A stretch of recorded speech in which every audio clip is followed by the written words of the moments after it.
Godson Public School, Number 6, Surapet Main Road, Thirumal Nagar, Chennai 600099, Tamil Nadu.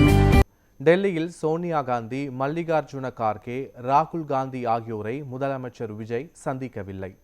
தமிழக முதலமைச்சரான பிறகு நேற்று முதன்முறையாக டெல்லி சென்ற முதலமைச்சர் விஜய் பிரதமர் மோடி, மத்திய அமைச்சர் நிர்மலா சீதாராமன் ஆகியோரை சந்தித்து பேசினார்.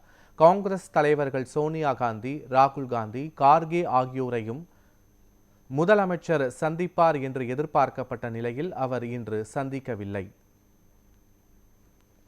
மக்களவை எதிர்க்கட்சித் தலைவர் ராகுல் காந்தியின் வீட்டுக்கு வெளியே முதலமைச்சர் விஜயை வரவேற்கும் வகையில் பேனர்களும் வைக்கப்பட்டு இருந்தன. இந்த நிலையில் முதலமைச்சர் விஜய் தனது 2 நாள் டெல்லி பயணத்தை முடித்துக் கொண்டு காங்கிரஸ் தலைவர்களை சந்திக்காமலேயே தமிழகத்திற்கு புறப்பட்டார்.